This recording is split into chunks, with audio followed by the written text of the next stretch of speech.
One of the first projects the Somme Association undertook on its inception over 30 years ago was to interview surviving First World War veterans. Here you will hear their first-hand accounts of the Battle of the Somme.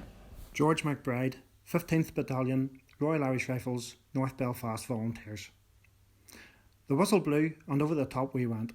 At first all went well, then the German machine gunners opened up and killed and wounded hundreds of our boys. To me it seemed more like a raid than a battle. Disorder set in. My group reached the German third line. When we got there we discovered we had no officers with us. They must have all been killed or wounded. Our losses were terrible. We lost thousands of young men and gained no ground. Although I believe we were the only division that day to actually reach its objective, for all the good it did us. James Colville, 15th Royal Irish Rifles. This was a time I shall never forget. We suffered terrible casualties in the first 2 days of battle.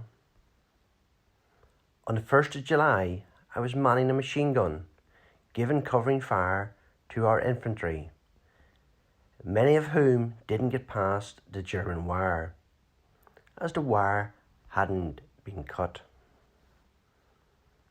We lost a lot of our officers, including our adjutant, Captain Ross, and although our battalion suffered greatly, some other battalions from our division had even greater casualties, though our division was the only one that day that took all its objectives. Jack Christie, stretcher bearer, 36th Ulster Division.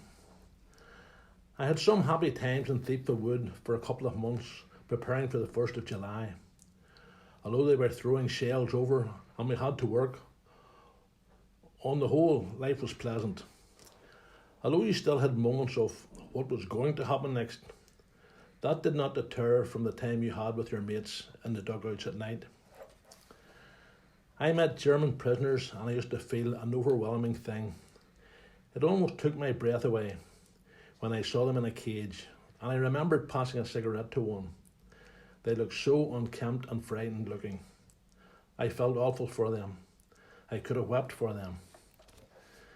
People always remembered the 36th Ulster Division for the 1st of July at the Battle of the Somme, what we call the Battle of Thiepval.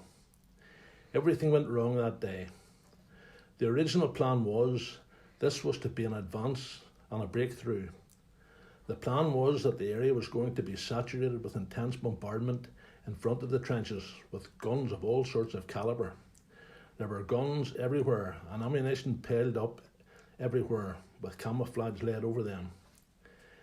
It was to go on for 5 days and nights without stopping, and the generals reckoned the German lines would be reduced to pulp, with nobody alive in the lines, and we could go over and just march through. That was the plan, but it did not work out like that. No man's land was protected by rows of barbed wire, and men could not get through it. When they went over the top at 7:30 hours, the bombardment lifted. It was so coordinated with watches synchronised, so that the bombardment at a certain time would lift forward so many feet and you would move after it. But it turned out that there were places along the line that the wire had not been cut, and men did get through all the entanglements with wire cutters, but that was a hold-up. We were carrying stretchers for hours up and down, for many hours without stopping. We were doing it in our sleep, only half conscious of what was going on. William Calvert, 11th Royal Irish Rifles. In my company, we were the only 4 men left after the battle, including me. It was terrible seeing all those young men being slaughtered. Many of my friends died that day. They were falling at my feet, but you couldn't stop. You just had to keep moving. It was terrible. I was wounded by shrapnel, but it wasn't too bad. I was one of the lucky ones. How we weren't all killed is a mystery. I suppose it was just luck, but many weren't so lucky.